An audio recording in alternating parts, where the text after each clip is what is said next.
Boa noite, amada igreja.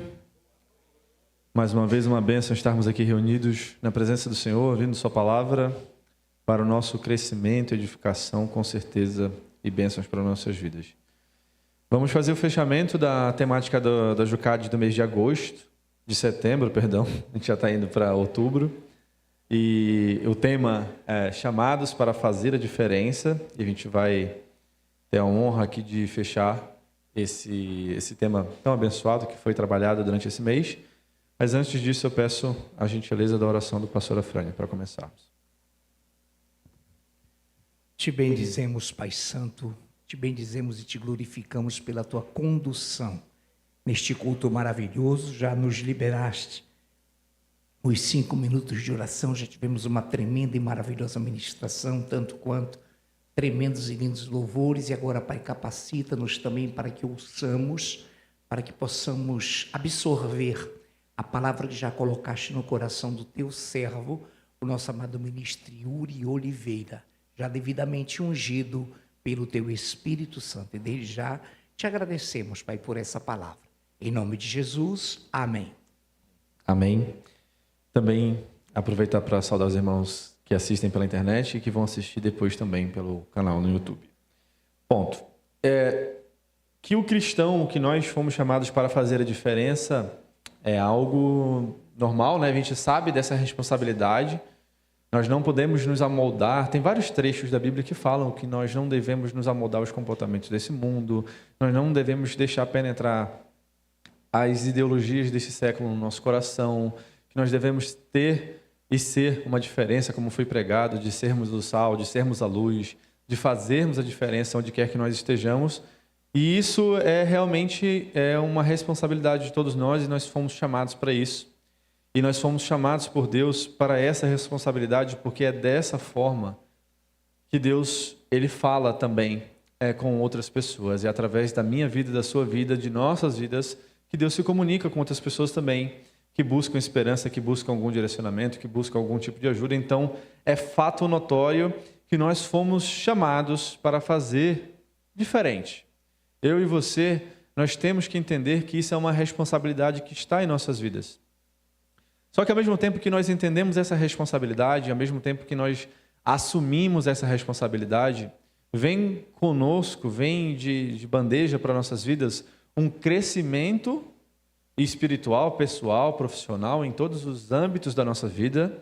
Vem de bandeja uma vida guiada por Deus, vem de bandeja uma vida que vai te fazer se sentir próspero, feliz e completo. Vem de bandeja as bênçãos do Senhor e as suas promessas para aqueles que a obedecem. Então, é uma boa responsabilidade que nós temos de assumir. É uma boa responsabilidade essa que nós temos de sermos diferentes, de fazermos a diferença onde quer que nós estejamos. E aí, tem um trecho que eu convido a igreja a abrir, em Mateus capítulo 5, do versículo 38 ao versículo 48. A gente vai trabalhar em cima desse trecho nessa noite. Mateus 5, de 38 a 48.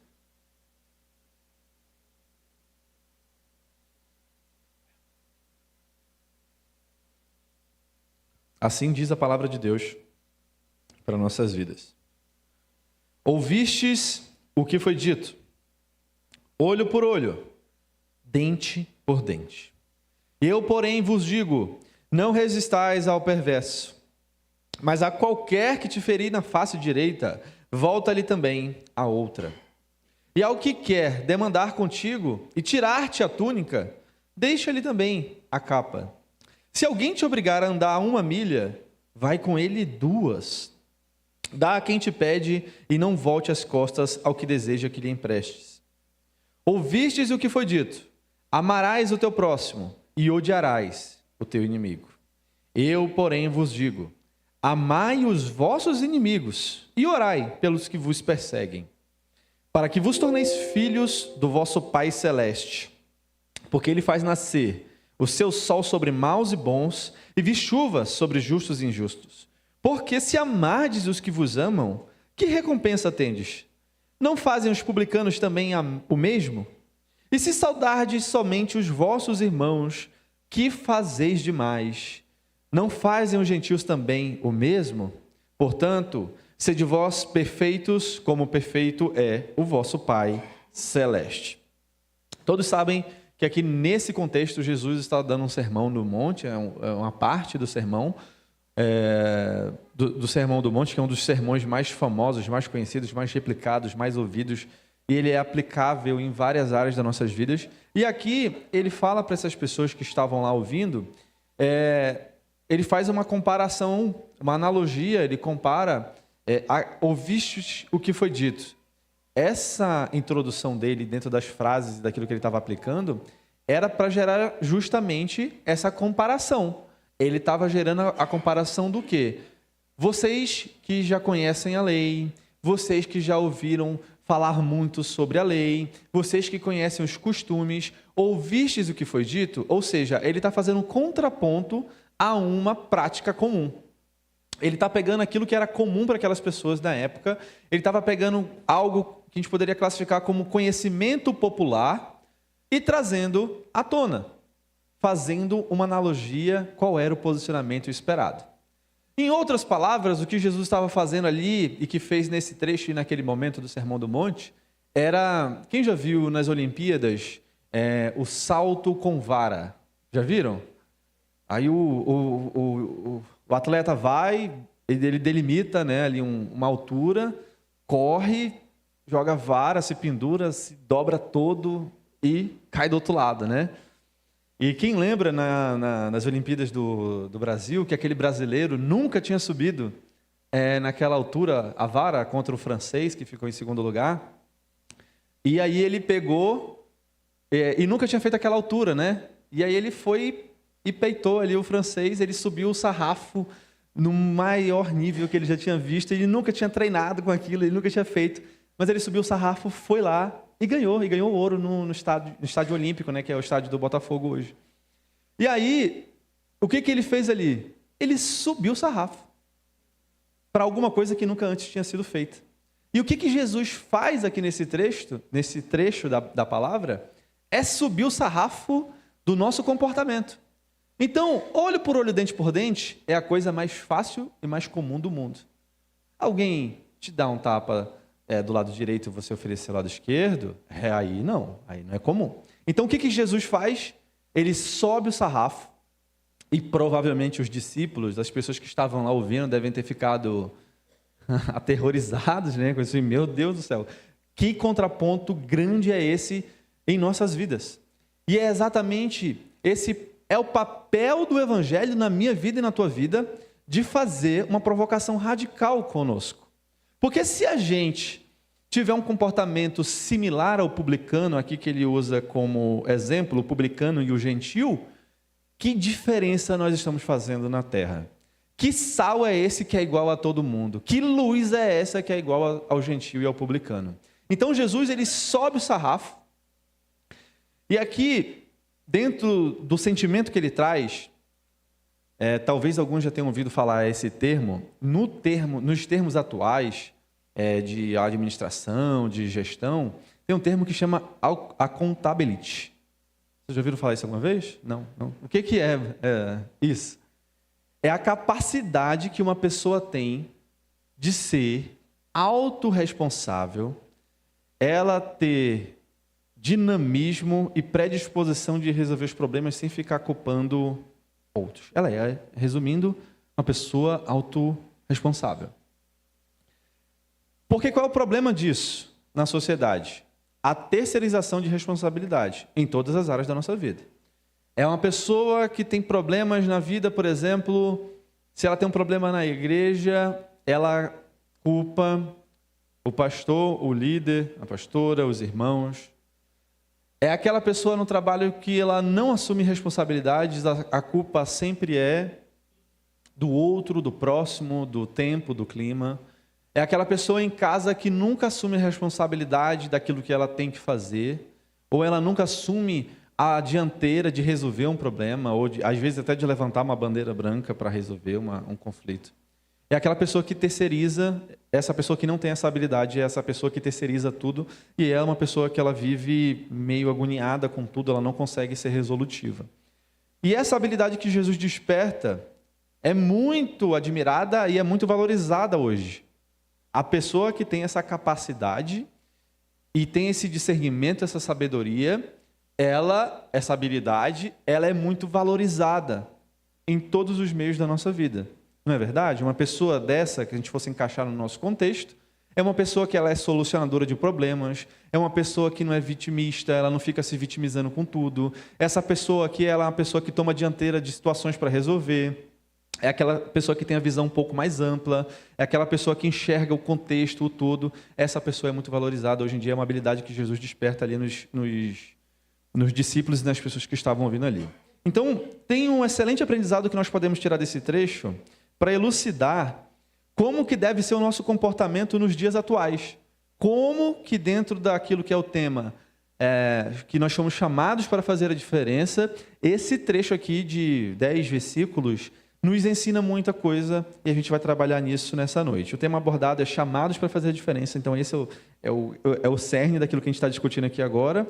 E esse trecho do Sermão de Jesus vai nos ensinar coisas importantes, até aquilo que se espera de nossas vidas.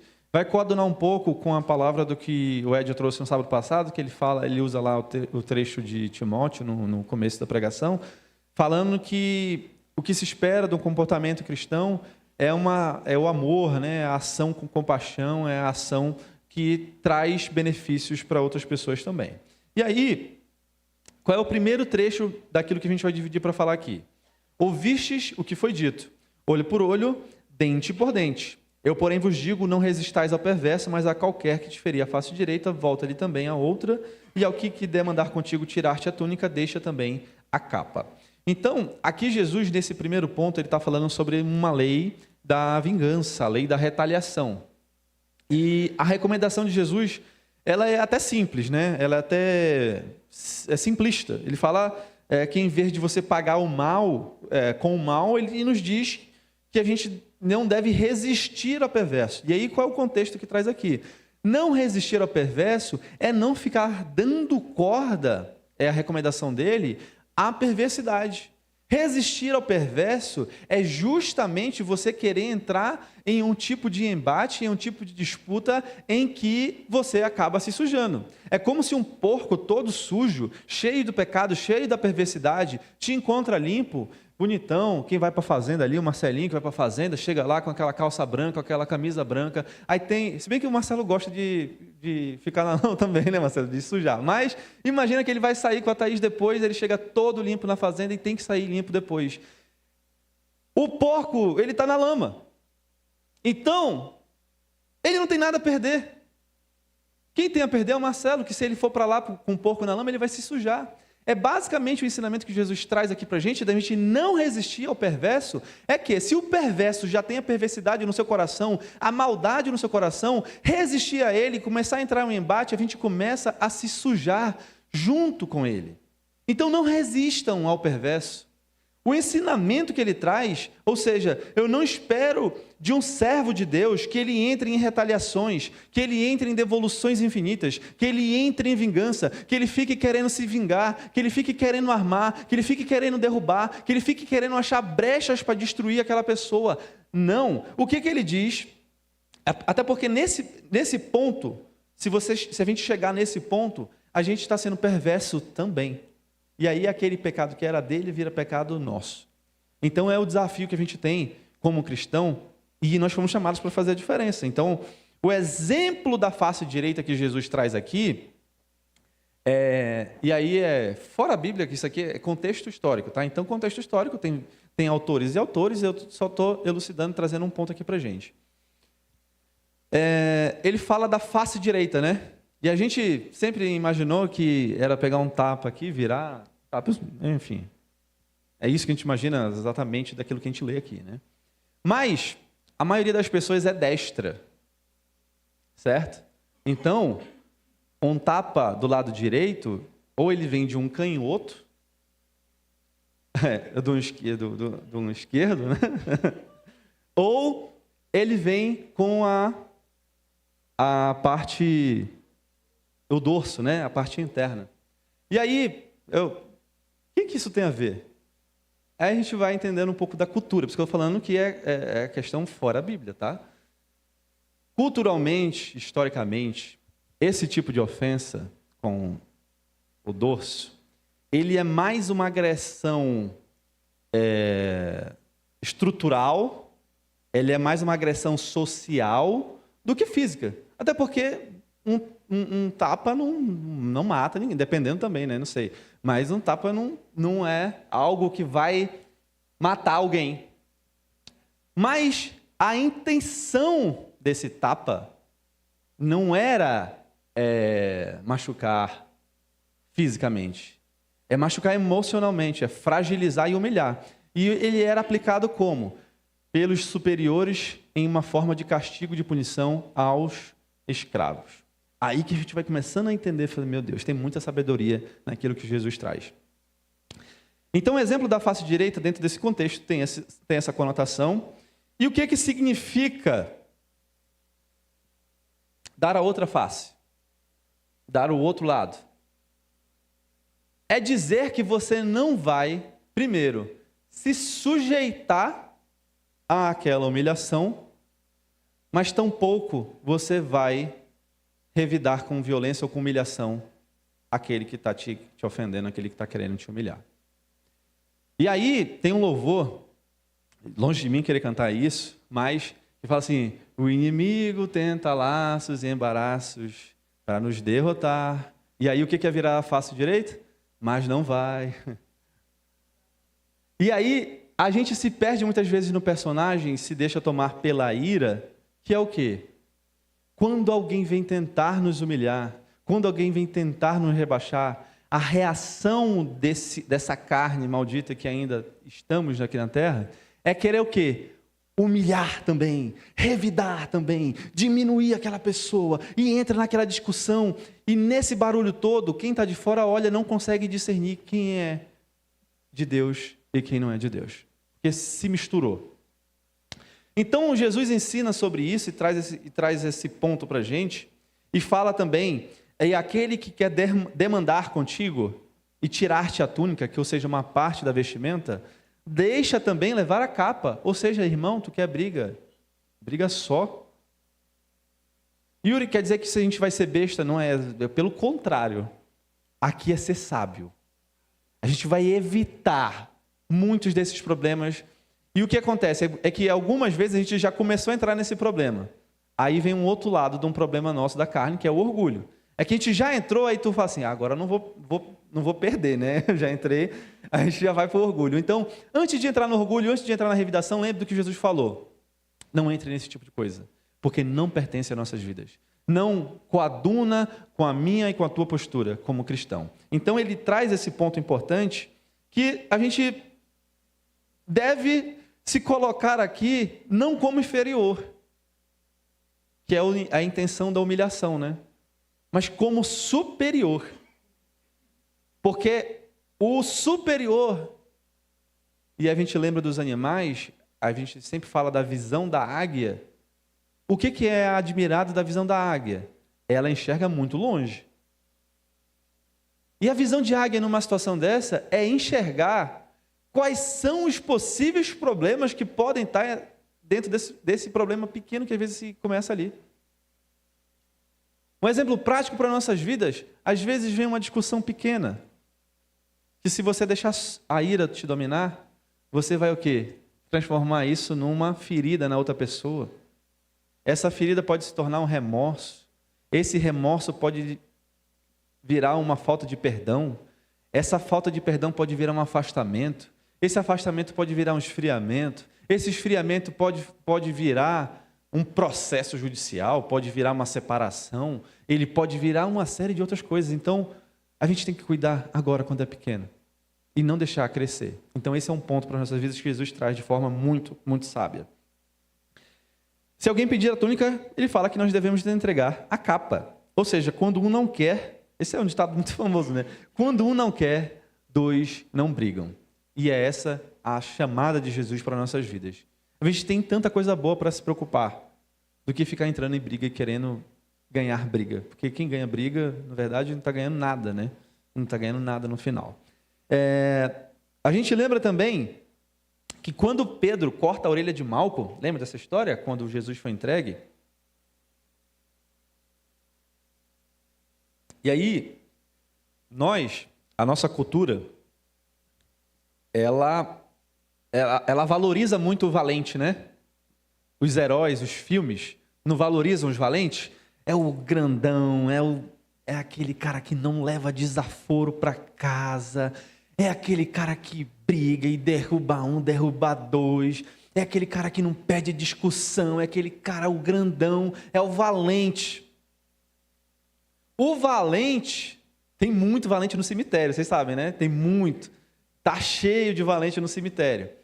Mas aqui teve um abençoado que foi valente. Ele falou assim: eu não vou deixar levar Jesus de jeito nenhum. E cortou a orelha de Malco. O que Jesus responde para ele é uma lição para a gente. Todos que lançam mão da espada, a espada perecerão. Guarda a espada, Pedro. Não é para isso. Por acaso eu não sei o que eu tenho de padecer? Por favor de vós. E aí o que acontece? Esse mesmo valentão, que geralmente o valentão é assim, quando ele foi confrontado se ele conhecia Jesus de fato, ele negou. Aí ele não foi valente. Então, que nós sejamos valentes na nossa postura diante de Deus. Que nós sejamos valentes diante da defesa do Evangelho. Que sejamos valentes diante da defesa dos princípios cristãos. Que sejamos valentes diante daquilo que nós temos de compromisso com Deus. Aí sejamos valentes. Mas se for para brigar, irmão, seja sábio, que aí a gente não ganha nada com isso. Uma outra parte do trecho fala assim: se alguém te obrigar a andar uma milha, vai com ele 2. Para quem tem preguiça, isso aqui é um péssimo conselho, né? Se alguém te obrigar a andar uma milha, vai com ele 2, aí tudo tem contexto, tá? Por que Jesus falou isso? Na época, os soldados romanos, eles tinham esse direito de obrigar alguém a carregar a sua carga por até 1 milha. Jesus ensina: não só aceite, mas vá além.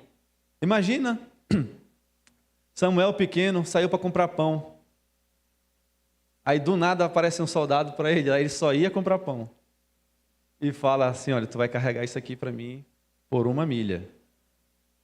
Devia ser complexo isso, né? Porque eles tinham esse direito e, enfim, você tinha que obedecer. Porque se não obedecesse era pior ainda. E para quem não sabe, 1 milha tem 1,6 km. É uma volta lá no Passeio do Mindu, para quem já foi lá passear. 1,6 km. O que Jesus está falando aqui é que, se alguém te pedir algo que é obrigatório, não faça só o que é obrigatório. Faça além. Lembrando, nós fomos chamados para fazer a diferença. Em uma outra pregação, a gente falou o que aqui? Que ser bondoso, ser educado, não é mérito, é obrigação. Além disso, é aquilo que Jesus nos chama. Jesus fala para a gente, nesse exemplo aqui, que se alguém te obrigar a andar 1 milha, ande 2, faça o dobro. E aí, como eu falei, se a gente aplicar esses conceitos na nossa vida, nós vamos ser tremendamente abençoados. Falando aqui agora, o que a sociedade valoriza também, hoje, sociedade, trabalho, escola, já viram esse termo? Proatividade. É valorizado ou não é? Aquela pessoa proativa, a gente fala assim: cara, essa aqui é uma pessoa boa para eu ter perto de mim, é proativa. Ela não é só reativa, ela só não espera o comando, ela faz. Ou seja, se a gente aplicar esse ensinamento de Jesus, que é algo simples, a gente vai se destacar e vai fazer a diferença. O conceito aplicado aqui é de entregar além do obrigado, superar expectativas. E aí a gente celebra quem cumpre exigências. Mas aqui o que Jesus fala para a gente fazer a diferença, ser chamado a fazer a diferença, é fazer além. Tem uma história que meu pai sempre me falava. Quem foi criado em bairro era muito acostumado a ter que ir na taberna comprar as coisas, né? Eu não suportava isso, mas era a minha função quando era pequeno. E aí, já confundi várias coisas. E assim, por exemplo, a mãe falava bombril. Aí eu chegava na taberna, a mulher falava assim: não tem bombril, só tem outras lã de aço. Eu voltava até. Até descobrir que toda Bombril, toda lã de aço, uma Bombril lã de aço é a marca, né? E aí o que acontecia? Ele me contou uma história dessas vezes que eu fui umas 3 vezes na taberna e, enfim, e também não falava as coisas direito, né? Pedia picado as coisas, enfim, acontece. E aí ele me contou uma história que me marcou até hoje, que é a história de um grande chefe.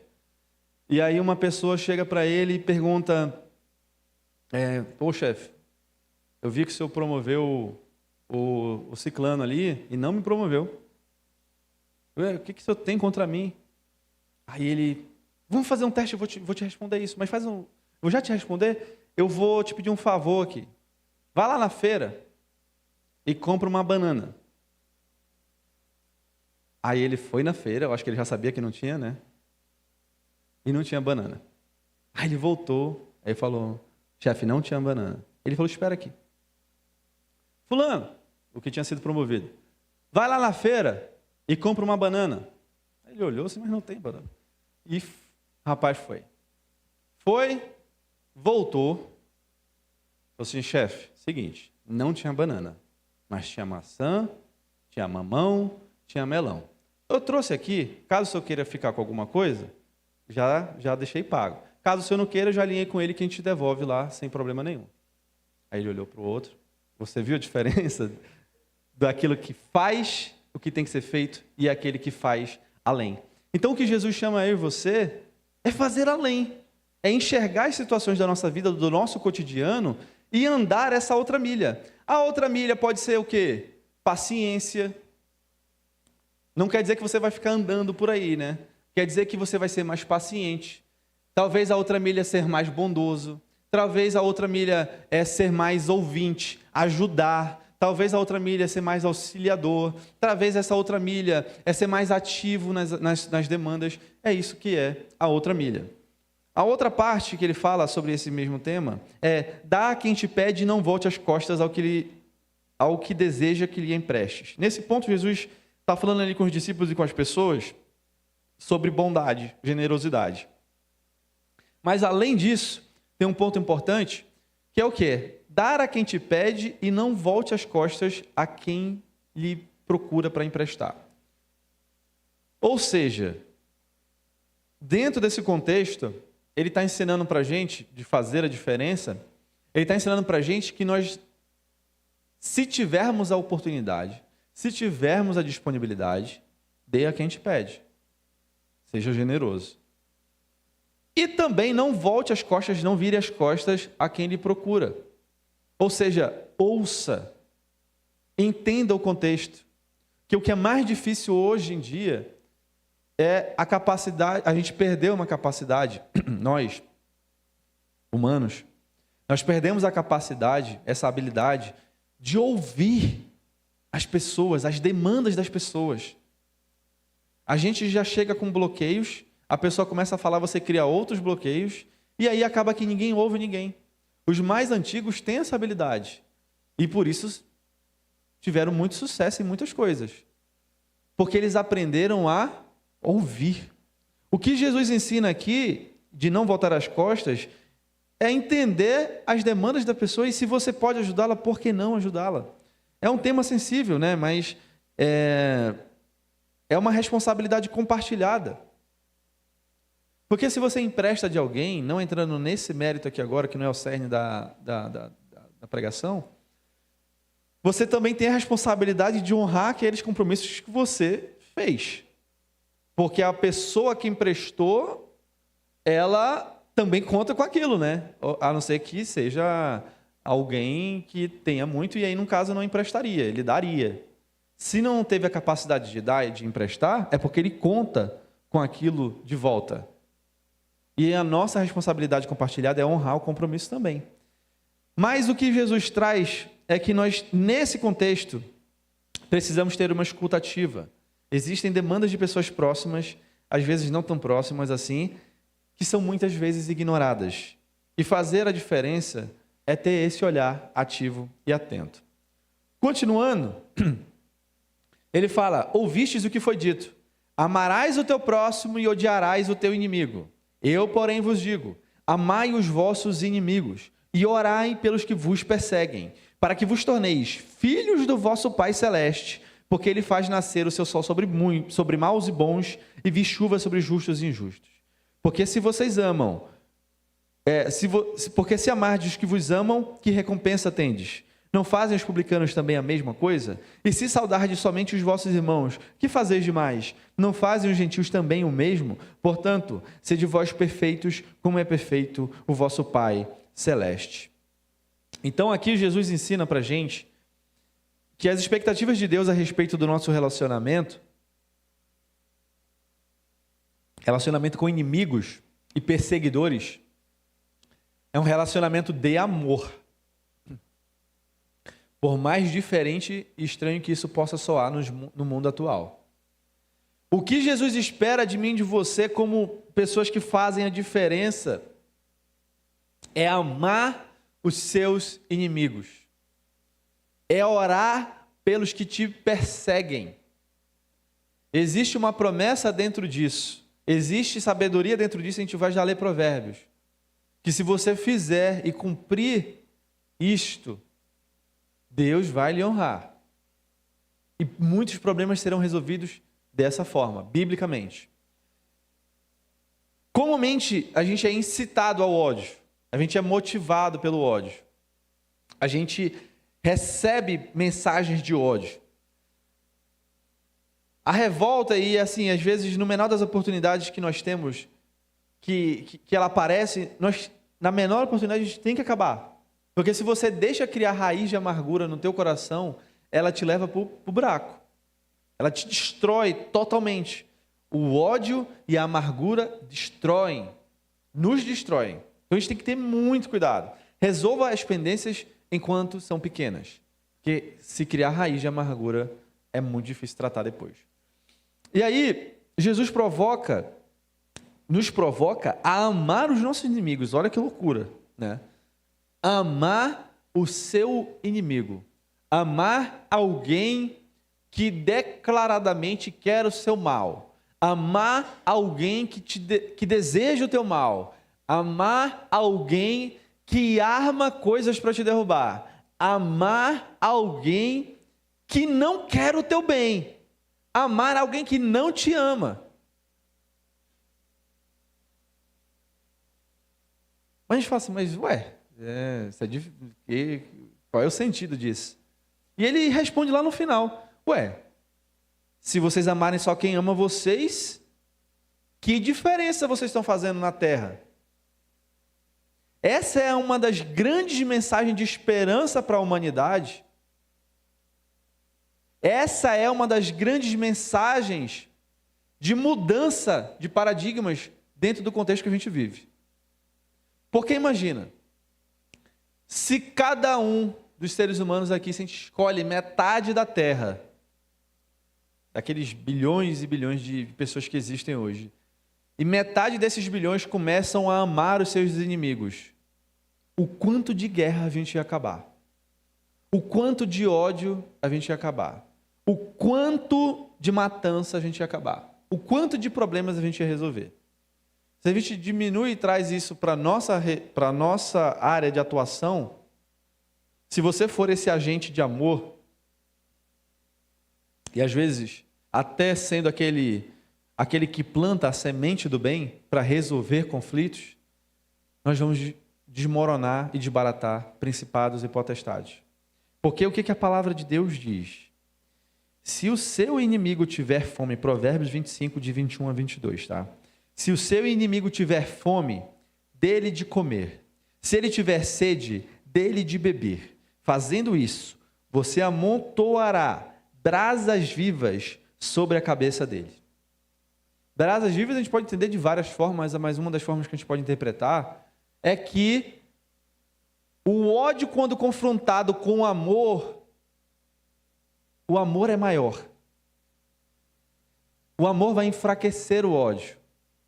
Amontoar brasas vivas é fazer aquela pessoa repensar todo o seu sistema de recompensas.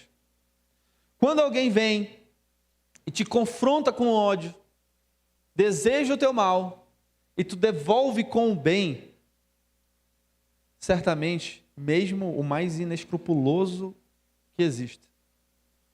Brasas vivas se amontoam, é bíblico, brasas vivas se amontoam sobre a cabeça daquela pessoa. Ela pode continuar na maldade, porque aí também tem gente que já se entregou, né, pro mal. Mas, certamente, eu vou assim, cara, eu não vou mexer com o Lucas, nem com o Christian. Ele me trata tão bem, eu fiquei até constrangido aqui de querer desejar o mal para essa pessoa. Isso são pessoas normais ainda, né? Quem não é normal, aí a gente só tem que ser obediente mesmo. Então nós fomos chamados para fazer a diferença, e fazer a diferença é isso. Essa é a grande comparação, o grande confronto que Jesus faz para mim e para você. Porque se a gente não amar, se a gente amar só quem nos ama, é muito simples. Se você saudar só o seu irmão que está aqui na sua frente, no seu lado, é simples. Isso é nossa obrigação. É nosso dever como cristãos. Mas se nós fomos chamados para fazer a diferença, nós temos que fazer isso fora. E não é fora com aquela pessoa que é legalzinho, não. É fora mesmo com aqueles que desejam o nosso mal. Mesmo que aqueles que arquitetam o nosso mal. E aí Deus nos incita, o Senhor nos incita a o quê? Ora por essas pessoas.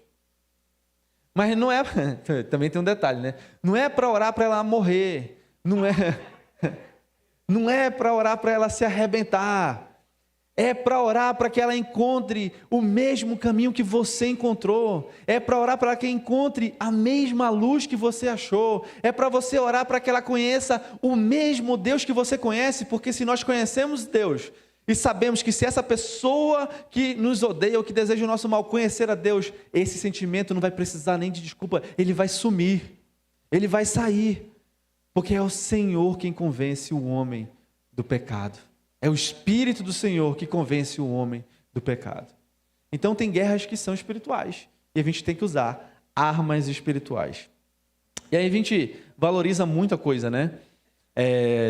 A gente valoriza muito estudiosos, a gente valoriza muitos livros, a gente valoriza, né, na nossa sociedade contemporânea, a gente valoriza muitas coisas e tem ensinamentos que, se a gente olha para a Bíblia, já está há muito tempo.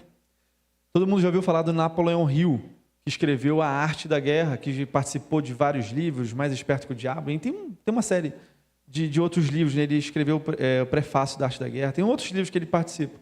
É muito valorizado. Olha o que ele fala. Você pode não ser capaz de controlar outras pessoas, mas você pode controlar como reage a elas e suas ações. Isso é uma coisa fácil de dizer, mas muito difícil de fazer. Jesus fala, dentro desse contexto, isso para a gente.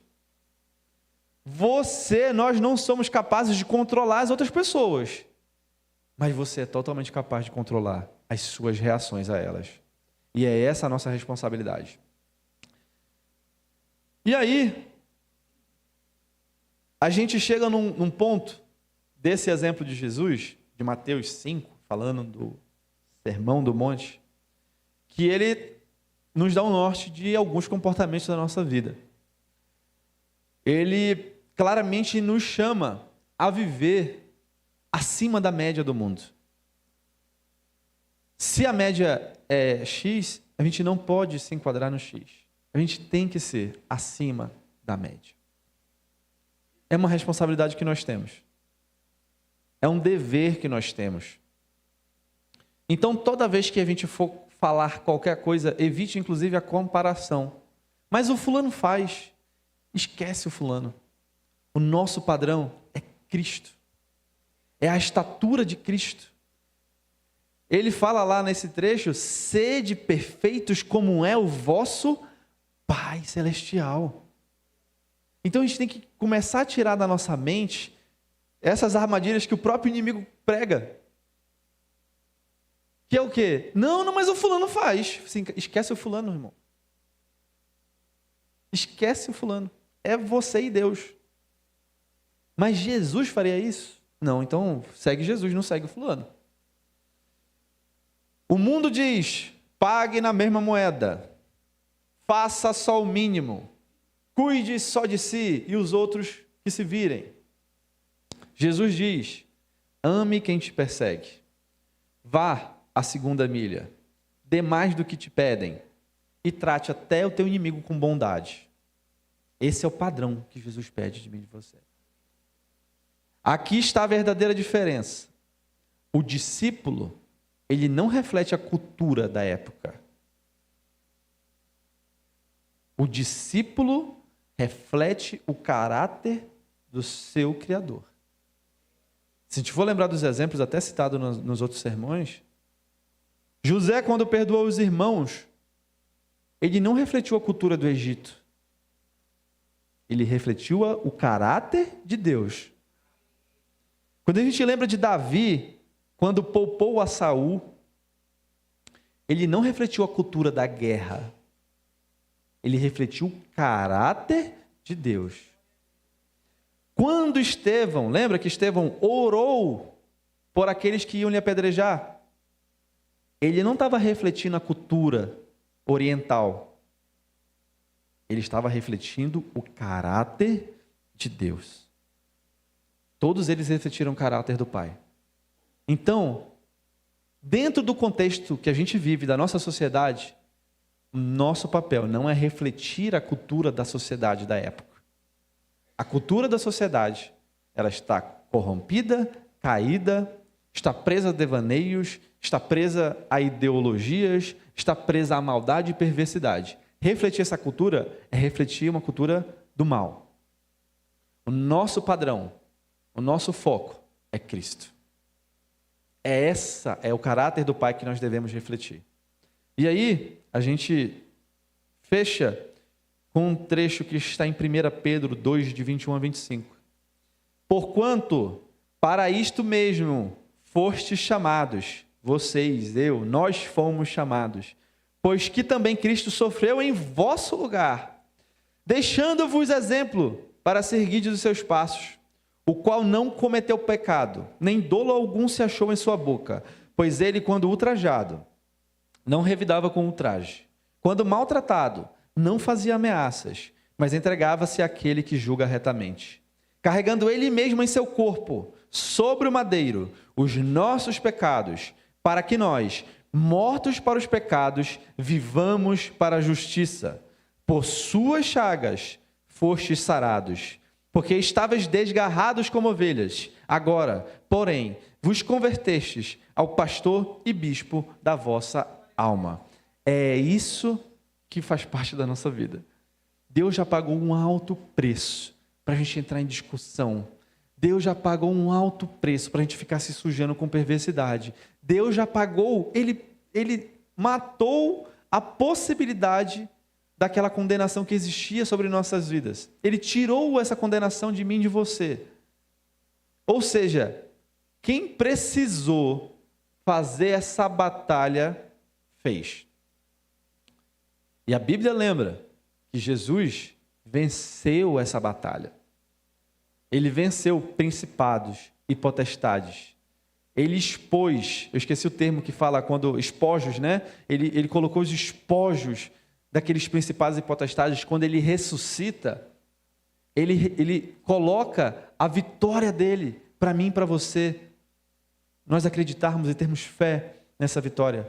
Então nós não vamos fazer justiça com as nossas mãos. Nós não vamos ser vingativos, nós não vamos ser rancorosos, nós não vamos ser maledicentes, nós não vamos ser aquelas pessoas que não fazem além.